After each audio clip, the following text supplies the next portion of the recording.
de una manera ya, pues, hemos venido buscando una epístola, un libro de la Biblia y poderlo expresar. Y hoy he sentido en mi corazón iniciar con el libro, con la carta de Santiago. Toda la palabra es inspirada, todo lo que está en este libro llamado Biblia, todo lo que está es inspirado por Dios y con un propósito, con un fin, que es perfeccionar a los santos para buenas obras y para la salvación y para el conocimiento pleno de su gracia. Y bueno, es importante, me gusta, bueno, toda la palabra, como dije antes, es importante, pero me gusta mucho esta epístola, porque esta epístola, su tema central está en los aspectos prácticos de la vida cristiana. Esto nos enseña los aspectos prácticos de la vida cristiana. Santiago es, según los historiadores bíblicos, creen que es Santiago el hermano del Señor, aquel que fue líder fundamental en la iglesia de Jerusalén. Y la dedicatoria es para los expatriados, para los que están dispersos, judíos dispersos en todos los lugares donde, bueno, vamos a leer ahorita en el 1, ahí nos dice la dedicatoria. Y el capítulo 1 tiene 3 temas muy importantes. Comienza hablando acerca de la prueba, pero también nos habla de la tentación, y por último termina con el propósito de la palabra. Y vamos a empezar, vamos a leer del 1 al 18. Vamos a darle lectura. Síganlo con su vista, por favor. Dice: Santiago, siervo de Dios y del Señor Jesucristo, a las 12 tribus que están en la dispersión, salud. ¿A quién es dedicada esta carta? A las 12 tribus. ¿Cuáles eran las 12 tribus? Pues las 12 tribus de Israel. Es dedicada a ellos. Y obvio a nosotros también. Bueno, dice así: hermanos míos, tened por sumo gozo cuando os halléis en diversas pruebas, sabiendo que la prueba de vuestra fe produce paciencia. Mas tenga la paciencia su obra completa, para que seáis perfectos y cabales, sin que os falte cosa alguna. Y si alguno de vosotros tiene falta de sabiduría, pídala a Dios, el cual da a todos abundantemente y sin reproche, y le será dada. Pero pida con fe, no dudando nada, porque el que duda es semejante a la onda del mar, que es arrastrada por el viento y echada de una parte a otra. Y no piense pues quien tal haga, que recibirá cosa alguna del Señor. El hombre de doble ánimo es inconstante en todos sus caminos. El hermano que es humilde o de humilde condición, gloríese en su exaltación, pero el que es rico en su humillación, porque él pasará como la flor de la hierba, porque cuando sale el sol con calor abrasador, la hierba se seca y la flor se cae, y perece su hermosura, y perece su hermosa apariencia. Así también se marchitará el rico en todas sus empresas. Bienaventurado el varón que soporta la tentación, porque cuando haya resistido la prueba, recibirá la corona de vida que Dios ha prometido a los que le aman. Hasta ahí vamos a dejarlo. Ahorita seguimos leyendo la siguiente parte. Bueno, esta carta comienza hablando acerca de la prueba. La vida en Cristo es una vida donde constantemente todos los que quieren, dice la palabra, todos los que quieran vivir piadosamente tendrán que ser perseguidos. Es decir, que todo aquel que quiere vivir una vida en Cristo tendrá que pasar por diferentes dificultades. Aquí vemos, según lo que yo estuve investigando, el propósito de hablarle acerca de la prueba como como primicia de esta carta a estos expatriados, a estos judíos que estaban dispersos por todos lados, era por dos motivos. Número uno, porque el judío siempre ha sido perseguido. Desde que se constituyó como el pueblo de Dios, todos sabemos que el diablo ha intentado destruir al pueblo de Dios desde un principio, desde que el Dios de su designio en su corazón decidió escoger este pueblo. Acuérdense, el faraón mandó matar a todos los niños. Esta fue una manera de querer destruir al pueblo de Israel. Después vemos en la historia, y hoy en día hay mucha gente antisemita, pero aquí es doble, porque aún estos judíos eran perseguidos por otros judíos por haber aceptado en sus vidas llevar el nombre de Jesucristo. Era todavía más fuerte la persecución aún de los mismos judíos para estos cristianos que estaban esparcidos por todas partes. Entonces les enseña y les quiere alentar que la vida en Cristo nos va a costar. Y esta cuestión de la persecución, pues es, y más cuando viene de tu propia familia, o de tu propia, en este caso de su propio pueblo, pues venía a ser un poco más difícil. Entonces comienza hablándoles de esto, pero dentro de esto enseña cosas muy importantes que tenemos que entender doctrinalmente. Y primeramente dice así: hermanos míos, tener que por sumo gozo. La prueba no la tenemos que tomar como algo que tengamos que rechazar o de algo que tengamos que renegar. No tenemos que renegar, porque el fin de la prueba o el propósito de la prueba es, aquí dice claramente que es para adquirir sabiduría. Y la sabiduría se equipara a la madurez. Acuérdense lo que dice allí en Corintios, primera de Corintios 2, y hablamos sabiduría entre los que han alcanzado madurez. Es importante la madurez. Dios tiene sus planes, Dios tiene sus propósitos, Dios obra, pero tenemos que entender y conocer los tiempos de Dios. Tenemos que entender que el esperar en Dios nos va a costar precisamente esto: aprender a depender y a valorar todo lo que Dios tiene para cada uno de nosotros. Esto es lo que está hablando aquí el apóstol. Les está diciendo que tengan por sumo gozo, vale la pena. Hay cosas por las cuales sufrimos como humanos que no nos va a retribuir nada. Quizás en esta vida podamos ser retribuidos con cosas que nos hemos esforzado por obtenerlas, y sí, quizás se nos va a retribuir aquí, pero el apóstol está hablando de algo más allá que de vivir una buena vida aquí, o de vivir una vida de paz aquí. Él nos está hablando de algo que va a trascender a lo eterno, y Él quiere que aprendamos a escuchar a Dios. La prueba tiene un fin y tiene un propósito. No es nada más porque sí. No, la prueba es para hacernos mejores cristianos. Hay muchos ejemplos. Y me gustaría que leyéramos algunos aspectos de lo que es la prueba. Salmos 66:10.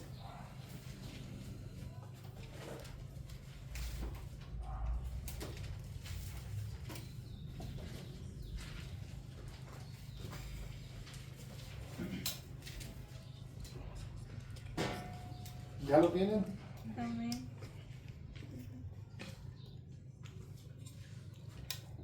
¿Qué dice ahí, Salmo? Nos pusiste a prueba, oh Dios, nos purificaste como se purifica la plata. Nos pusiste a prueba, oh Dios, ¿y qué? ¿Cuál era el propósito? Purificarnos. ¿Como qué? Como la plata. La plata y el oro son metales que se tienen que fundir, o que se tienen que llevar a un fuego muy al grado de fundición para quitar toda la escoria, todo aquello que no propiamente es ese metal. Para eso es la prueba, para refinarnos. Hay muchas cosas todavía que podríamos albergar en nuestro corazón de una vida inútil, de una vida pasada, de una vida llena de cosas que no son o que no nos ayudan a acercarnos a Dios. Entonces, la prueba es precisamente para esto, para purificar nuestras vidas, para quitar esas pequeñas escorias, esas cosas que no se pueden mezclar con el oro ni con la plata. Entonces, se tiene que usar el fuego. Y aquí el fuego es un simbolismo de prueba, de adversidad. Y la adversidad a veces la gente la toma de una manera equivocada. Estamos hablando que le está escribiendo, o esta carta está escrita para los judíos que habían creído en Cristo. Pero no solamente los judíos, sino también usted y yo. ¿Cuántas veces renegamos cuando nos suceden cosas adversas?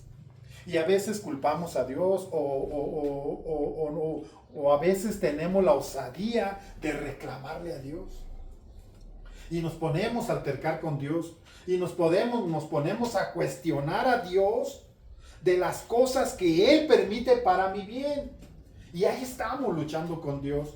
Ahí estamos diciéndole, no, es que, ¿por qué me pasa esto? No, que en la iglesia dicen que si uno está en Cristo las cosas son diferentes. Sí, pero acuérdate que también dice que tengamos por gozo. ¿Qué es gozo? Mira, aquí el apóstol está hablando del gozo que tiene que ver con el hecho de que Dios haya puesto su mirada en ti. Tan solo el entender que Dios te ama y se preocupa por ti es tener ese gozo, porque no es para destruirte.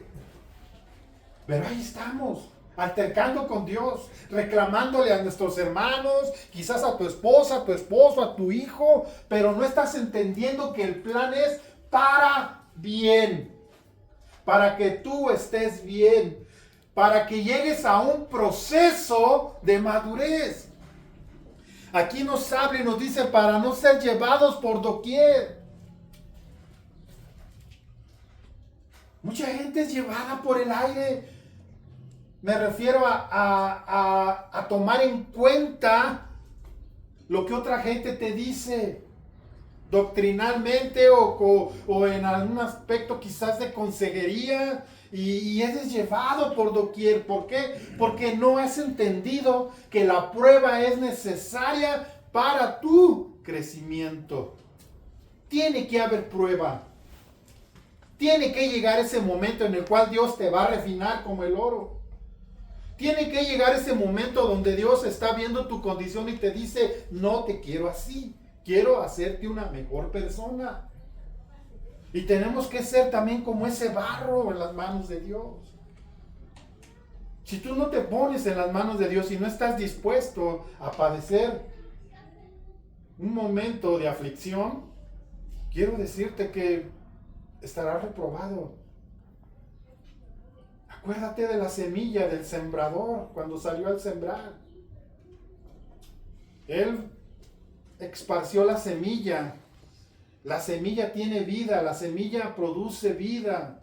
La semilla es para que nosotros, por medio de la semilla, tengamos un estilo, una manera de vida diferente. Pero el problema no es la semilla, el problema fue el lugar donde cayó. La palabra es esparcida, la palabra es llevada para que haga vida, germine en nosotros y nos haga un hombre, una mujer de Dios. Pero parte cayó entre espinos, parte cayó entre piedras, parte cayó en el camino, y como no tenía la condición para poder germinar y crecer, se secó. Propiamente dice que algunos cuando ven la prueba, algunos cuando son probados, como no tiene profundidad la palabra o como han sido emocionales solamente es emoción, pero no convicción, no una decisión plena de decir, si tiene que venir esto, lo tengo que asimilar. Pero Dios nunca te deja. Dios siempre que probó a sus hombres o a sus mujeres, que ella, bueno, en el sentido de aquellas mujeres que fueron mujeres que soportaron y hombres que soportaron lo que viniese, fue porque Dios las quería hacer mejores personas. ¿Recuerdan a Noemí? ¿Cómo se llama su nuera? Ruth. ¿Qué le pasó a Ruth? Su esposo falleció juntamente con el de Orfa, se llama Orfa la otra. Fallecieron sus esposos y una de ellas decidió quedarse con su suegra.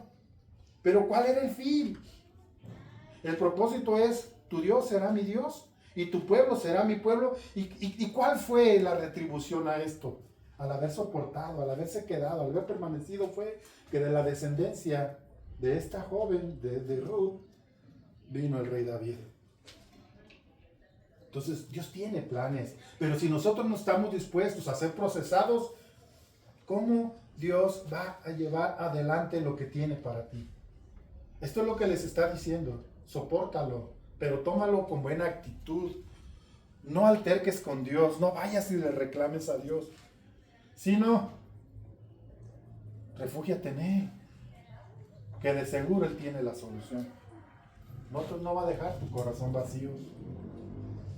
Sí, vas a estar afligido, pero también vas a gozar del consuelo de Dios.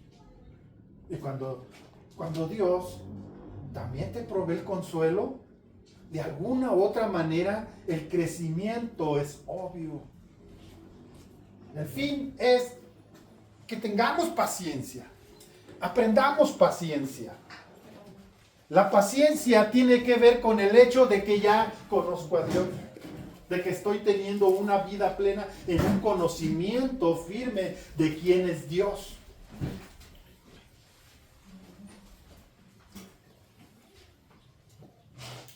¿Qué decía el rey David?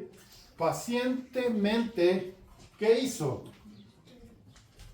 Estaba pasando un proceso, quizás por sus decisiones, o por sus decisiones que había tomado. Estaba pasando un proceso el rey.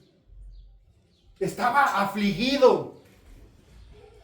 Pero desde su juventud, él era un hombre de adoración. Él conocía a Dios desde su juventud. Dios se reveló a él de una manera que él plenamente tenía una confianza en él. Y esto lo llevó a tener esa paciencia. Paciencia quiere decir esperar que Dios obre en el momento que Dios va a obrar, como Él va a obrar, y Él lo va a hacer.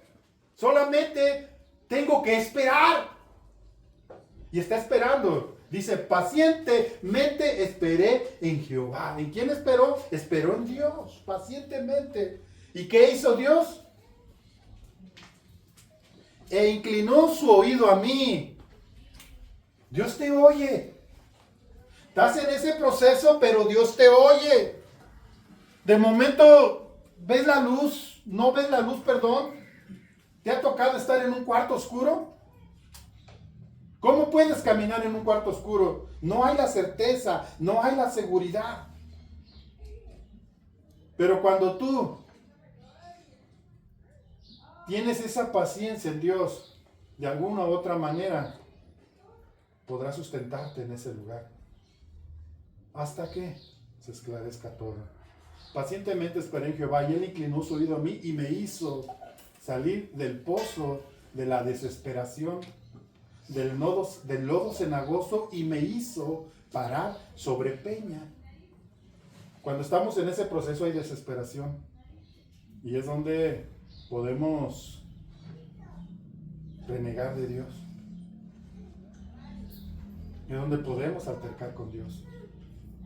Pero dice que tenemos que tener sumo gozo cuando os halléis en diversas pruebas, porque la prueba que produce, hay un versículo que me gusta, es de Deuteronomio, me dejen ver si lo encuentro.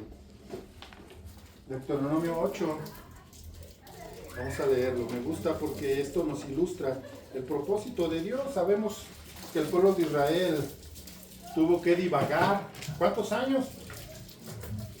¿Cuántos años tuvo que pasar Israel en el desierto?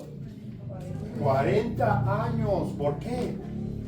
Porque Dios dijo, una generación esta generación incrédula, esta generación que dudó, que altercó conmigo, esta generación no puede recibir la herencia. Tengamos cuidado, porque esa generación se rebeló en contra de Dios. Esa generación dijo, no, Dios no puede. Allá están los gigantes, allá hay ciudades fortificadas. No. Dios no puede con ellos. Técnicamente esto era lo que ellos estaban pensando. Cuando Josué y Caleb decían, sí podemos, porque Jehová es nuestro Dios poderoso. Ellos confiaban en Dios, pero aquellos confiaban en su fortaleza, en sus fuerzas, y se intimidaron de ver lo que venía frente. Hay muchas veces la iglesia, hay muchos cristianos que fracasan en su vida de buscar a Dios por esto, porque no tienen ese pleno conocimiento. Pero bueno, vamos a leer 8. Vamos a leer del 14. Dice, vamos a leer antes. En el 11 dice, cuídate de no olvidarte de Jehová tu Dios para cumplir sus mandamientos, sus decretos y sus estatutos que yo te ordeno hoy. No suceda que comas y te sacies y edifiques buenas casas en que habites, y tus vacas y tus ovejas se aumenten, y la plata y el oro se multipliquen, y todo lo que tuvieses se aumente, y se enorgullezca tu corazón, y te olvides de Jehová tu Dios, que te sacó de la tierra de Egipto, de la casa de servidumbre, que te hizo caminar, escúchenlo bien, 15, que te hizo caminar por un desierto grande y espantoso, lleno de serpientes ardientes y de escorpiones y de sed, donde no había agua. Él te sacó agua de la roca del pedernal, que te sustentó con maná en el desierto, comida que tus padres no habían conocido, afligiéndote y probándote. ¿Para qué? ¿Para qué? Dígalo fuerte. Para la postrer hacerte bien. ¿Cuál era el propósito? Hacerte bien. La prueba, la aflicción. Ellos estaban en un desierto donde no había nada más que la provisión de Dios. ¿Qué les quería enseñar? Habían fracasado la generación anterior en no confiar en Dios, pero Dios tiene que llevarnos a una situación así para que aprendamos a entenderlo, comprenderlo, conocerlo. Este era el fin. No era para darles simplemente la tierra que Dios les había prometido, era para que confiaran y lo conocieran. Esta es la sabiduría, equiparable a la madurez. Y hablamos sabiduría entre los que han alcanzado madurez. Este es el fin de todo, que entiendas y conozcas a Dios. No es por los beneficios que tendrás. Él les enseñó cuál fue el fracaso de la generación anterior, que era no haber conocido a Dios ni haber confiado en Dios. Pero el desierto le sirvió a esta nueva generación a conocer a Dios, a depender de Dios, a entender a Dios, y esto los llevó a trascender. Esto es lo que nos va a llevar, este es el fin, este es el propósito, hacernos bien, y el bien es madurez. El bien es sabiduría. La sabiduría tiene que ver con mi conducta, tiene que ver con lo que yo soy y con lo que yo entiendo en Dios. No es tener un conocimiento bárbaro, eso es ciencia. Sabiduría es aprender y a entender a Dios. Esto es sabiduría. Salomón entendió que la única manera de poder llevar una vida prudente, porque la sabiduría también se equipara a la prudencia, era conocer a Dios.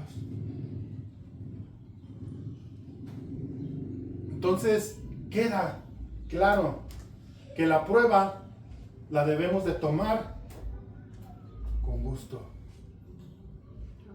Es más, yo he visto mucha gente que le dice a Dios, Dios, dame paciencia. ¿Sabes qué le estás diciendo? Dios, prueba mi corazón.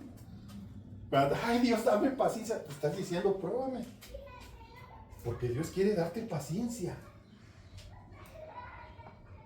¿Cuántas personas no se han desesperado? Mira, hay una comparación entre el rey David y el rey Saúl. La Biblia habla de David como un joven que confiaba y amaba a Dios, que desde muy pequeño, ante las vicisitudes de la vida, ante las situaciones adversas, clamaba a Dios. Y como clamaba a Dios, Dios siempre estaba ahí. ¿Por qué clamaba a Dios? Porque entendía que su vida no dependía de su fortaleza, de su conocimiento, de su intelecto, de su fuerza física. No dependía de esto, dependía de lo que Dios pudiese hacer por él. Entonces, esto es una formación que tuvo David estructural en su vida de fe. Pero por otro lado está Saúl. Saúl era una persona que no buscaba a Dios hasta que sentía el problema fuerte. Pero aún que tenía el problema fuerte, ¿sabes qué hacía? Tomaba en cuenta sus propios impulsos. Hacía lo que él quería, lo que él consideraba, se desesperaba y hacía cosas que no tenía que hacer. Como ofrecer un sacrificio que no le tocaba a él. Pero él le dice a Samuel, es que tuve miedo del pueblo. ¿Dónde estaba su lealtad? Muchas veces nosotros nos importa mucho lo que la gente dice y nos movemos en lo que la gente piensa de mí, dice de mí. ¿Y esto a dónde nos lleva? Al fracaso. Esto a dónde nos lleva a no tener un crecimiento acorde a Dios. Este fue el gran problema de Saúl. Cuando comieron carne cruda con sangre, ¿cuál fue su respuesta al profeta o a Dios? Es que el pueblo tenía hambre, el pueblo quería comer. Pero ¿cuál era la obligación del rey cuando es llamado de parte de Dios a dirigir a su pueblo? Él tenía que ir con Dios, tenía que amonestarlos y decirles, esto no lo hagan. Al contrario, si nosotros tomamos mucho en cuenta lo que la gente dice de nosotros, no se va a lograr el propósito de crecimiento y de sabiduría en Dios. Y vamos a seguir. Ahora habla acerca del hombre de doble ánimo. Versículos más adelante dice que el hombre de doble ánimo, ¿sabes qué es un doble ánimo? Un hombre que no tiene su lealtad completamente en Dios. Eso es lo que dice la versión antigua. Dice, es un hombre que no tiene una lealtad completa a Dios. Que quiere seguirlo, pero que no tiene una condición de integridad. Y dice que este tipo de hombre es inconstante en todo lo que hace. Y aquí podemos ver el ejemplo del rey Saúl. Una vez yo leí un libro muy bonito que se llamaba Decisiones equivocadas, caídas sin retorno. Hacía una pregunta y ponía como ejemplo al rey Saúl. Entonces, hermanos, tenemos que crecer. Pero el fin y el propósito es alcanzar sabiduría. Dice, si alguno tiene falta de sabiduría, ¿de dónde procede la sabiduría? ¿De una religión? ¿De un libro especial? Me refiero a un libro que no sea la Biblia. ¿De dónde viene la sabiduría? ¿Cuál es la fuente de la sabiduría? ¿O por qué Dios te otorga sabiduría? ¿Sabes por qué? Porque le temes. El principio de la sabiduría es el temor a Dios. Pero aquí el apóstol dice, si alguno tiene falta de sabiduría, ¿a quién se la debe de pedir? A Dios. No debe de ir al mejor libro. No debe de ir a aquel hombre ungido. Debe de ir a Dios. El cual da como abundantemente y sin reproche. La prueba es necesaria y la tienes que tomar con calma, pero aquí nos habla de una, ¿cómo se podrá decir? De un aliciente especial que es con gozo. ¿Cómo tomó Job su situación? ¿Altercó con Dios? ¿Se puso al tú por tú con Dios y le dijo, no, que tus promesas? ¿Dónde están tus promesas de que yo esto y que yo lo otro y que tu palabra dice que esto y que lo otro? ¿Le dijo eso? ¿Qué dijo la mujer de Lot? Perdón, la mujer de Job. Cuando lo vio ya sin hijos, sin ganado, sin nada y enfermo físicamente, y lo vio ahí postrado, lo vio glorificando a Dios y le dijo, ¿todavía retienes tu integridad? ¿No ve lo que te pasó y todavía estás ahí buscando a Dios? ¿Dónde estaba su condición? ¿O dónde estaba el corazón de Job? Lo estaba como había sufrido, pero lo estaba tomando con cierto gozo, porque sabía que el consuelo también viene de Dios. Aún mantienes tu integridad, maldice a Dios y muérete. ¿Y qué le dijo él? Mujer, has hablado como las mujeres fatuas. ¿Qué? No también recibiremos la situación adversa de parte de Dios. ¿Cuál fue la expresión de Job después de que sucedió esto? De oídas, ¿qué? De oídas te había oído, pero hoy mis ojos te ven. ¿Sabes de qué estaba hablando? Estaba hablando de que ahora tenía un conocimiento más pleno de Dios. A esto nos va a llevar la prueba. Primeramente es de oídas, pero después mis ojos te ven. La condición tiene que cambiar. Y este es el plan de Dios. Y este es el propósito de Dios. Vamos a leer otros versículos que hablen de prueba, hermano.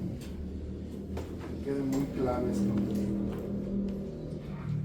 Vamos a leer ahí en Primera de Pedro 1:7. ¿Qué dice? Primera de Pedro 1:7.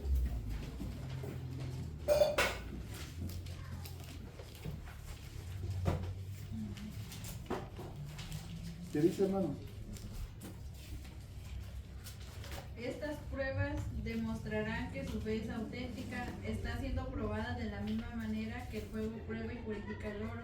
Aunque la fe de ustedes es mucho más preciosa que el mismo oro, entonces su fe, al permanecer firme en tantas pruebas, les traerá mucha alabanza, gloria y honra en el día que Jesucristo sea revelado a todo el mundo. ¿Para qué es esto? ¿Para qué la prueba? Ahí lo dice. Miren, voy a leerlo. Para que sometida a prueba vuestra fe, mucho más preciosa que el oro, el cual, aunque perecedero se prueba con fuego, sea hallada en alabanza, gloria y honra cuando sea manifestado Jesucristo, a quien amáis sin haberle visto, a quien creyendo, aunque ahora no lo veáis, os alegráis con gozo inefable y glorioso, obteniendo el fin de vuestra fe, que es la salvación de vuestras almas. La palabra es importante, ¿eh? La palabra nos prepara, pero aquí está hablando acerca de la revelación. Esa, la versión, es Nueva Traducción Viviente, nos habla acerca de cuál es el propósito, que tengamos la revelación correcta de Cristo. ¿No es así? ¿No dice así? Obtener la revelación correcta de Cristo, no un concepto. Mucha gente solo tiene un concepto de Cristo, pero no sabe quién es Cristo. No lo conoce. Pero cuando prevalecemos y permanecemos, entonces entendemos y conocemos. Y llegaremos a un crecimiento de madurez espiritual, que es a lo que somos llamados todos. Somos llamados a crecimiento espiritual. Y luego viene la segunda parte. Vamos a leer allí. Regresen a Santiago, por favor. Santiago 1. Déjenme lo busco porque Santiago está de atrás de Hebreos. Santiago 1.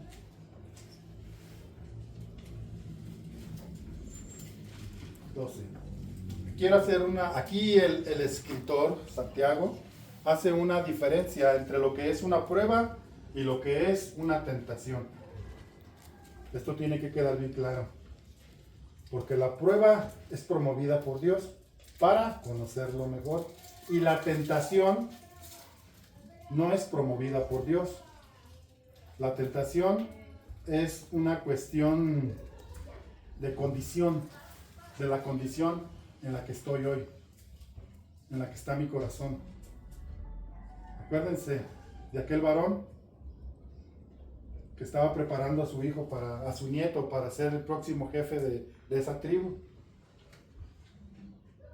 Y lo llevó a que comprendiera muchas cosas, pero algo de lo que le llamó la atención a este niño es que le dijo: todos tenemos dentro de nosotros un lobo y un cordero. ¿Y qué dijo el niño? ¿Y cuál debe ser? ¿Cuál debe prevalecer? ¿Y qué le dijo el anciano? Al que tú alimentes. Todos fuimos regenerados por el Espíritu Santo, pero existe la tentación, y la tentación no es promovida por Dios. La tentación tiene que ver con la vieja naturaleza o con la naturaleza caída. Y vamos a leerlo. Dice así: bienaventurado el varón que soporta la tentación, porque cuando haya resistido la prueba recibirá la corona de vida que Dios ha prometido a los que le aman. Cuando alguno es tentado, no diga que es tentado de parte de Dios, porque Dios no puede ser tentado por el mal, ni él tienta a nadie, sino que cada uno es tentado cuando de su propia concupiscencia es atraído y seducido. Entonces, la concupiscencia, después que ha sido concebida, da a luz el pecado, y el pecado, siendo consumado, da a luz la muerte. Hermanos amados, no erréis. Toda buena dádiva y todo don perfecto desciende de lo alto, del Padre de las luces, en el cual no hay mudanza ni sombra de variación. Él de su voluntad nos hizo renacer, o nos hizo nacer por la palabra de verdad, para que seamos primicias de sus criaturas. Aquí nos está diciendo algo muy importante. Hay dos situaciones por las cuales podemos fracasar.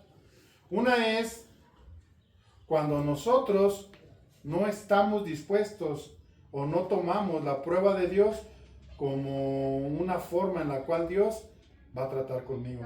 Y la otra es cuando de nuestra propia concupiscencia. ¿Qué es concupiscencia?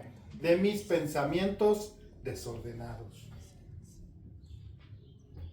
Cada quien dice: cuando alguien es tentado, no diga que es tentado de parte de Dios, porque Dios no puede ser tentado por el mal, ni Él tienta a nadie. Cuando habla de tentación está hablando de aquellos pensamientos impuros que pueden llegar a mi mente. Y les recuerdo lo que decía aquella hermana, que a mí se me quedó muy grabado en mi corazón. Decía: a todos se nos paran pájaros en la cabeza. Todos los que estamos aquí, nos puede llegar un pensamiento impuro, un pensamiento desordenado, nos puede llegar un pensamiento malo, a todos. Pero dice esta hermana: pero hay de aquel que deje que haga nido. A todos se nos pueden parar pájaros, pero hay de aquel que deje que haga nido. De este está hablando. Este es el ejemplo o la ilustración más clara que yo he aprendido de lo que es una concupiscencia. Una concupiscencia siempre va a empezar con un pensamiento. Por eso la palabra nos lleva a que entendamos esto y que podamos decirle a Dios y que renueve mis pensamientos. Porque los pensamientos siempre van a venir. Pero dice que cuando llega ese pensamiento y está en la mente y no lo desechas, sino que lo empiezas a alimentar, le empiezas a dar rienda suelta y dice que ya después de que ese pensamiento está aquí, comienza la gente a maquinar cómo llevarlo a cabo.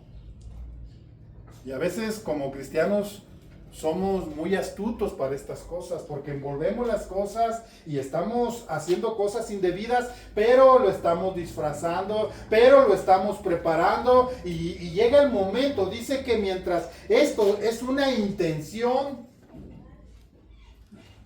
si tú cedes y tú vas y te postras delante de Dios y le dices, Dios, ayúdame con este pensamiento, ayúdame con esta tentación, Dios te puede librar. Pero hay muchos que no, que lo llevan a la consumación. Y ya cuando es consumado, dice que da a luz que el pecado. Y la consecuencia del pecado, ¿cuál es? La muerte.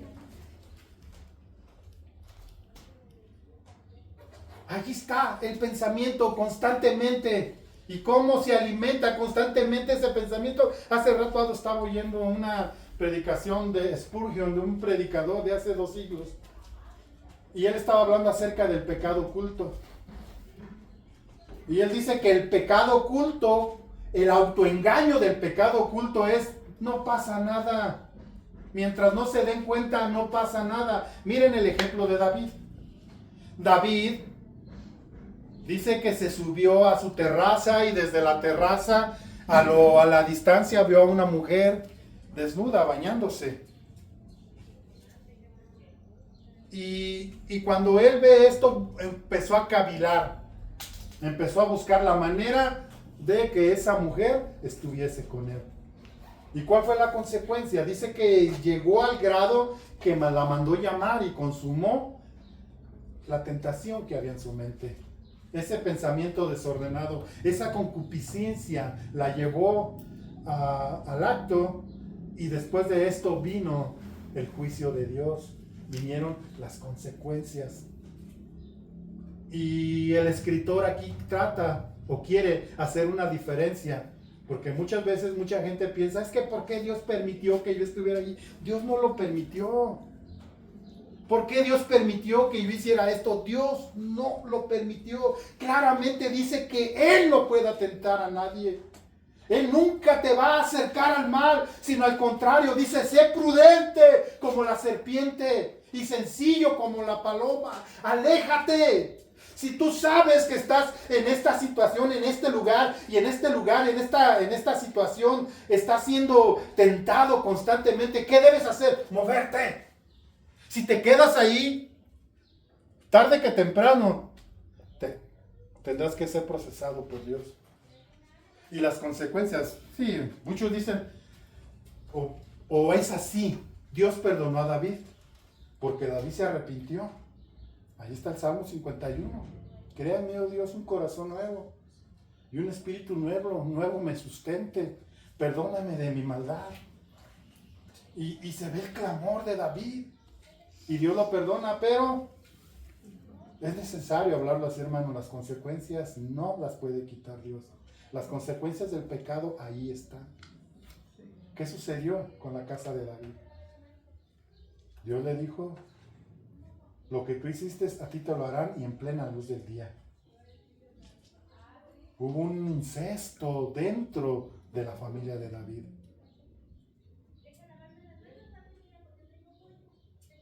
Hubo un asesinato dentro de la casa de David.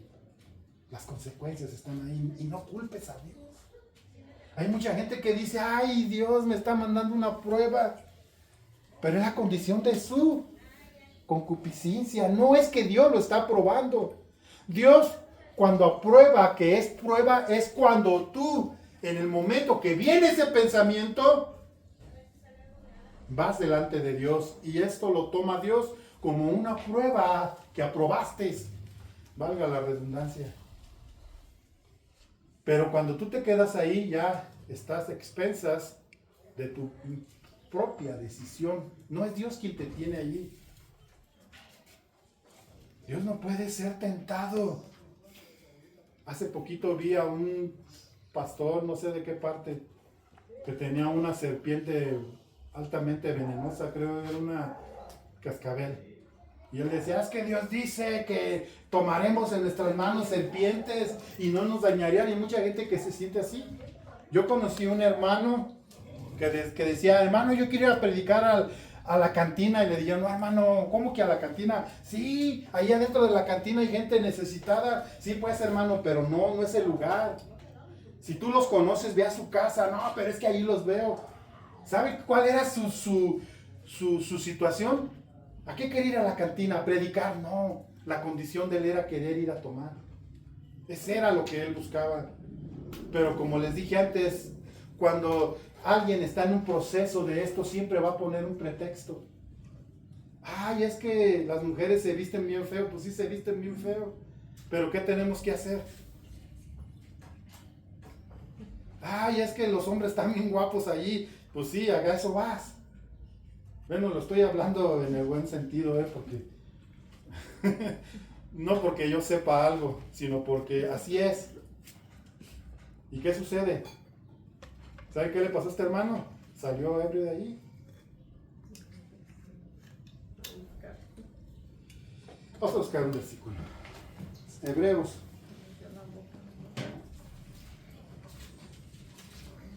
Mira, a ver si me encuentro, porque luego... Hebreos 4:15. Hebreos 4:15, me gusta mucho este versículo. ¿Ya lo tienen? Hebreos 4:15 dice, porque tenemos un sumo sacerdote, porque no tenemos un sumo sacerdote que no se pueda compadecer de nuestras debilidades, sino uno que fue, ¿qué?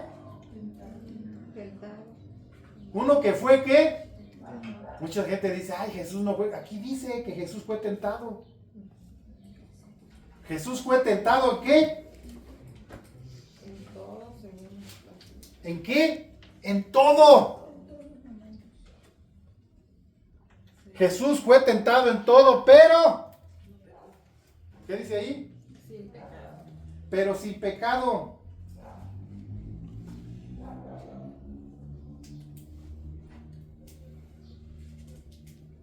Alguien léalo, por favor, que esta versión no la... Alguien, por favor. Nuestro sumo sacerdote comprende nuestras debilidades porque enfrentó todas y cada una de las pruebas que enfrentamos nosotros. Sin embargo, él nunca pecó.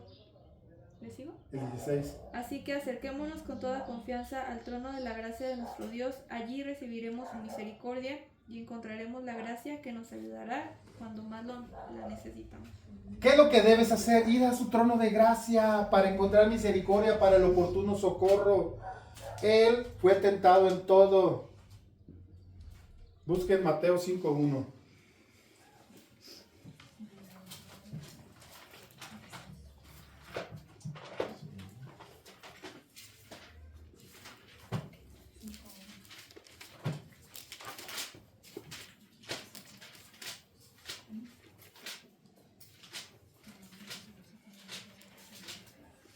¿Ya lo tienen? Amén.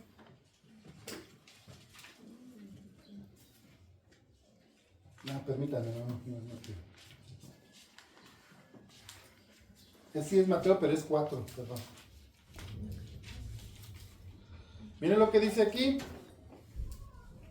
Entonces Jesús fue llevado por el Espíritu al desierto para hacer ¿qué? Para ser tentado. ¿Por quién? ¿Por Dios? Por el diablo. No es Dios. Ahora, ¿por qué fue guiado? porque tenía que vencer al pecado. Tenía que vencer la tentación para que nosotros, para que se pudiese compadecer de nosotros, porque ese sumo sacerdote nos convenía santo,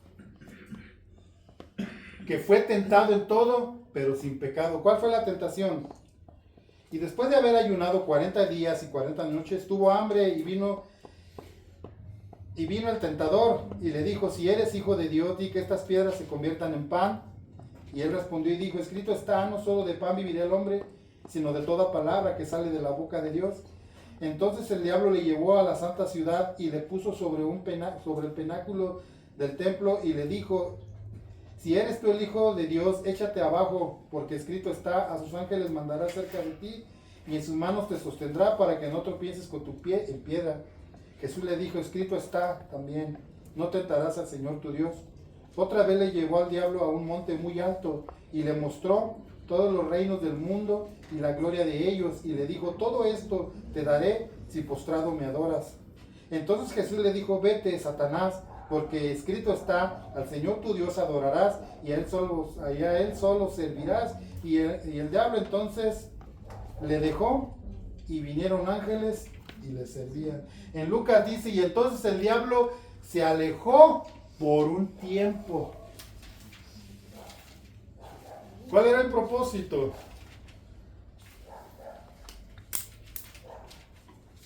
Que tú y yo no tuviéramos un pretexto.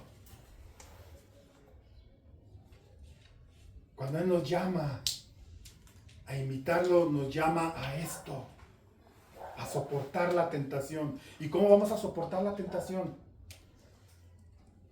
¿Cuál era su fortaleza de Él? Orar. ¿Para qué? ¿Cuál es el arma fundamental para no caer en tentación? Orar. Y dice otro, Lucas: orad y ayunad para que no entréis en tentación. ¿Qué debemos hacer? Orar y ayunar. Cuando nos habla aquí en Hebreos acerca de que tal sumo sacerdote nos convenía, el siguiente versículo nos indica cómo vamos a... Nada más voy a vencer porque vine a la iglesia.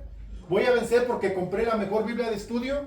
Voy a vencer porque estoy, no sé, en una iglesia donde Dios se manifiesta. No. ¿Sabes cuándo va a ser? Cuando entres a su trono de gracia. ¿Qué es entrar a su trono de gracia? Ir y postrarte y decirle: Señor, mira mi debilidad. Soy un hombre débil. Necesito de tu misericordia hoy. Necesito el oportuno socorro. Esto es lo que debes hacer. Jesús lo dijo acá: orad para que no entréis en tentación. Porque el espíritu a la verdad está dispuesto. ¿Pero qué se opone? Pero la carne se opone, o la carne es débil. Y hay muchos que les gusta estar ahí. Constantemente quieren estar ahí. Yo puedo. Eso decía ahorita y me llamó mucho la atención, porque si es la condición de alguien que tiene un pecado oculto y mientras no está descubierto, siente que es un pecador que Dios ama y se autoengaña. Pero cuando es descubierto, cuando el Espíritu Santo viene y le redarguye de pecado, hasta el momento en el que David le cayó la convicción de lo que estaba haciendo fue cuando fue descubierto. Fue cuando vino y se postró y empezó con una condición en su vida, pero mientras estaba oculto el pecado allí prevaleció. Por consecuencia de que la concupiscencia, vamos a leerlo otra vez. Quiero que quede esto claro. Cuando alguno es tentado, no diga que es tentado de parte de Dios, porque Dios no puede ser tentado por el mal, ni Él tienta a nadie, sino que cada uno es tentado cuando de su propia concupiscencia es que atraído y seducido. ¿Qué es atraído? ¿Por dónde entró el pecado? ¿Por dónde entra el pecado? ¿Por dónde? Mira con Adán y Eva. Adán y Eva habían visto muchas veces quizás el árbol, pero cuando sintió a Eva la atracción fue cuando vio, cuando ella dice y era deseable a la vista, cuando ella lo ve y comienza a codiciar. Y después de esto, después de la codicia, fue atraído a través de la vista y seducido. ¿Y qué sucedió después? Es atraído cuando de su propia concupiscencia es atraído y seducido. Entonces la concupiscencia, después que ha concebido, da a luz, ¿qué? El pecado. Cuando ya es concebida, cuando ya se lleva a la práctica, da a luz al pecado, y el pecado, siendo consumado, da a luz.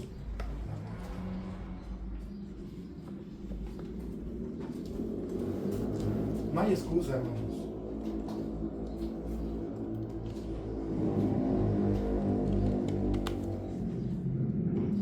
El apóstol Pablo le dice a Timoteo: huye de las pasiones juveniles. Déjenme ver si lo encuentro.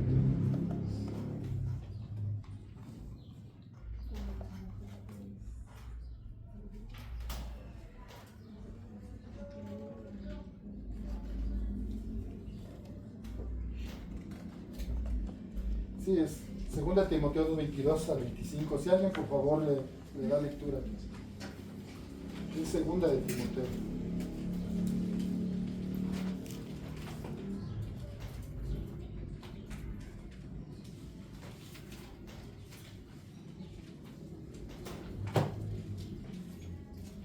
¿Alguien lo tiene?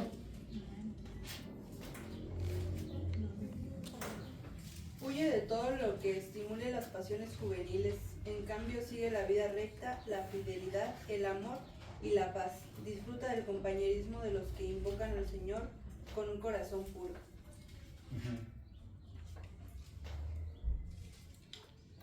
Huye también de las pasiones juveniles, sigue la justicia, la fe, el amor y la paz, con los que de corazón limpio invocan al Señor. Pero desecha las cuestiones necias e insensatas, sabiendo que engendrarán contienda.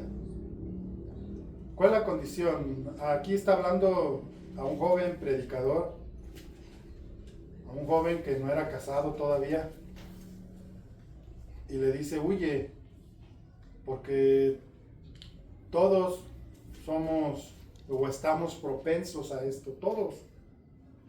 Por eso el apóstol Pablo le dice a la iglesia de Galacia: el que quiera estar bien, el que pretenda estar bien, mire que no caiga. Porque estamos expuestos. A todos nos ha pasado que de repente estás viendo en el celular algo y de repente vienen las bombas. Y aquí es donde a todos nos ha sucedido. ¿A ustedes no les ha pasado? ¿O nada más a mí? A mí me ha pasado. Sí me ha pasado. Pero sabemos el fin de todo esto. Y luego, para terminar este primer capítulo, vamos a regresar a Santiago. Ya están ahí, ¿verdad? Entonces, el apóstol en este primer capítulo lo cierra con el propósito de la palabra. ¿Cómo describe la Biblia la palabra de Dios? ¿Cómo la describe? ¿A qué simboliza o qué símbolo le da a la palabra? ¿Qué? ¿El pan? El pan, sí, claro, es comida. Pero hay otro ejemplo que nos da. La espada. Es como una espada de dos filos. ¿Qué hace la espada? Dice que la palabra de Dios es como espada de dos filos que penetra hasta partir el alma, las coyunturas, los tuétanos, y ve las intenciones del corazón. La palabra siempre, si estás dispuesto a escucharla, pero aquí el apóstol no se queda solo en escuchar. Vamos a leer. Pero esto, mis amados hermanos, todo hombre sea pronto para oír, tardo para hablar, tardo para airarse, porque la ira del hombre no obra la justicia de Dios. Por lo cual, desechando toda inmundicia y abundancia de malicia, recibid con mansedumbre la palabra implantada, la cual puede salvar vuestras almas. Pero ser hacedores de la palabra y no tan solamente oidores, engañándonos a vosotros mismos, porque si alguno es oidor de la palabra, pero no hacedor de ella, este es semejante al hombre que considera en un espejo su rostro natural, que él se considera a sí mismo y se va y luego olvida cómo era. Mas el que mira atentamente a la perfecta ley, la ley de la libertad, y persevera en ella, no siendo oidor olvidadizo, sino hacedor de la obra, este será bienaventurado en lo que hace. Si alguno se cree religioso entre vosotros y no refrena su lengua, sino se engaña a sí mismo, engaña su corazón. Voy a leer otra vez el 26. Si alguno se cree religioso entre vosotros y no refrena su lengua, sino que engaña su corazón, la religión de tal es vana. La religión pura y sin mácula delante del Padre es esta: visitar a los huérfanos y a las viudas en sus tribulaciones y guardar sin mancha del mundo. Lo que está diciendo aquí es que no es simulación.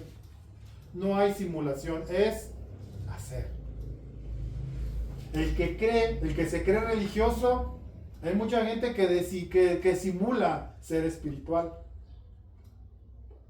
Pero en la práctica de la palabra es donde se prueba. Y aquí nos habla claramente. Dice, todo hombre debe ser pronto. ¿Para qué? ¿Cómo viene la fe? ¿Por el oír qué? Por el oír la palabra de Dios. Todo hombre debe primero de oír. Y que la palabra se haga vida en ti. Por eso dice allí en Isaías 40 y 55, mi palabra no volverá a mí vacía, sino que será prosperada para aquello que yo la envío. ¿Para qué es enviada su palabra? Para enseñarnos la manera correcta de conducirnos. Y no volverá él vacía, porque su palabra es viva y eficaz. Que cuando tú estás dispuesto a escucharla y obedecerla, te dará retribución. Porque no es una palabra muerta. Jesús dijo, todas las palabras que yo os he hablado son espíritu y son verdad. Ya vosotros estáis limpios por la palabra que os he hablado. La palabra es poder. El apóstol Pablo decía, no me avergüenzo del evangelio porque es poder de Dios para salvación a todo el que cree, al judío primeramente, pero también al griego. Dice, vamos a leerlo. Me gustan los primeros versículos de del 20.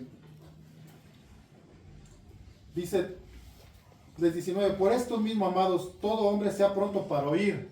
¿Y tardo para qué? Tardo para hablar, tardo para airarse, porque la ira del hombre no obra la justicia de Dios. ¿Qué hace mucha gente? Yo no me quedo callado, yo sí le dije, yo soy de los que digo. Y la palabra de Dios, ¿qué nos enseña de esto? Que seamos prudentes. ¿Tardos para qué? Para airarnos. Porque la justicia en la injusticia del hombre no obra la justicia de Dios. ¿Cómo quieres que Dios actúe si tú quieres hacer todo? ¿Cómo quieres que Dios obre a tu favor si tú ya la regaste haciendo y diciendo lo que tú querías hacer? ¿Por qué? Porque no hay nada que te regule. La palabra de Dios no puede hacer obra en ti si no estás dispuesto a oír primero. ¿Qué dice la palabra? Llevar la causa al que juzga, ¿qué? ¿Verdad que no dice, haz tú lo que tengas que hacer, yo te respaldo? ¿Por qué? Porque cuando nosotros nos dejamos llevar por la ira, normalmente ofendemos. Cuando nos dejamos llevar por el enojo, normalmente acabamos haciendo y diciendo cosas que no queríamos decir. Por eso es claramente y nos dice, oye primero, escucha. Aprende a escuchar la voz de Dios. Aprende a escuchar, pero que no quede solamente en escuchar, sino practícalo.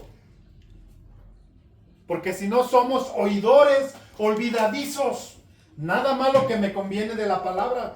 Pero esto lo hago a un lado. ¿Por qué? Porque esto atenta contra lo que yo soy, contra lo que yo pienso, contra lo que yo quiero. No, por eso nos dice, todo hombre debe aprender a escuchar primero y después hacer tardo para airarse y después esperar que Dios obre.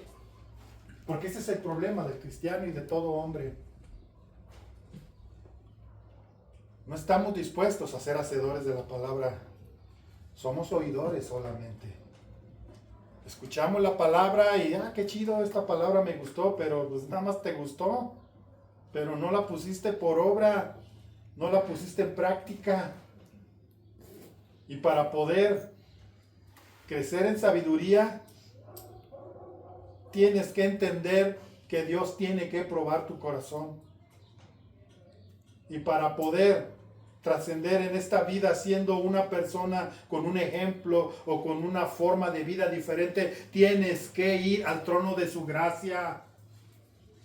Porque a todos hoy o mañana o pasado mañana nos va a llegar un pensamiento, a lo mejor de venganza, a lo mejor un pensamiento a los jóvenes de fornicación, a los adultos de adulterio. O a lo mejor vamos a querer hacer un negocio insano. Y para esto tenemos que ir al trono de su gracia. ¿Para qué? Para que la palabra regule mi corazón. Para que la palabra tenga su efecto en mí. Yo voy delante de Dios y me postro de él y le digo, Señor, que tu palabra obre en mí.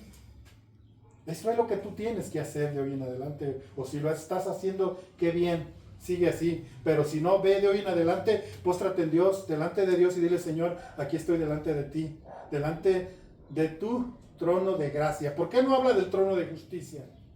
Porque estaríamos tronados todos. Nadie puede ir exigiéndole diciendo, yo sí merezco, Señor. Si alguien está orando así, arrepiéntete. Tienes que ir y decir, Señor, vengo a tu trono de gracia para encontrar, ¿qué? Misericordia. ¿Para qué? Para el oportuno socorro. No dice para el socorro, para el oportuno. Dios siempre llega a tiempo. Nosotros somos los que nos divagamos. O los que nos... ¿Cómo se dice? Desbalagar, ¿cómo? Desviamos, pero quería usar esa palabra. Nos desbalagamos, pues nosotros somos los que... Pero Dios está ahí. Con el oportuno socorro. Dice, no nos ha venido ninguna tentación que no sea humana. Porque Él nos dará con la tentación que juntamente la salida. Entonces, hermanos, la palabra de Dios está ahí, no de adorno. No porque, qué bonito dice aquí. Yo he escuchado mucho, este versículo me gusta mucho. ¿No han escuchado eso? Esta parte de la Biblia me gusta. Y ponla por obra. Ponla en práctica. La palabra no es para que te guste, la palabra es para que la pongas en práctica, ¿cómo se dice? La vivas. No es nada más ahí, qué salmo, que este salmo está bien bonito, pues sí, pues, pero tienes que vivirlo. Cierra sus ojos. Yo no sé qué condición tengas, pero Dios sí te conoce, porque dice que su palabra conoce los pensamientos e intenciones del corazón. Y si la palabra de hoy es para algo que Dios está tratando o que te está advirtiendo, no lo eches por la borda. Si estás flaqueando, los jóvenes que tienen novia aquí, tengan cuidado. Hermanos que por ahí les están cerrando el ojo, tengan cuidado. Yo no sé qué está pasando en tu vida, en tu corazón, pero Dios sí. Amado Padre, que tu palabra se fortalezca en nosotros, se haga vida en nosotros, que estemos dispuestos, Padre, prontos para oír. Que ante todo y antes que todo, oigamos tu palabra. Para que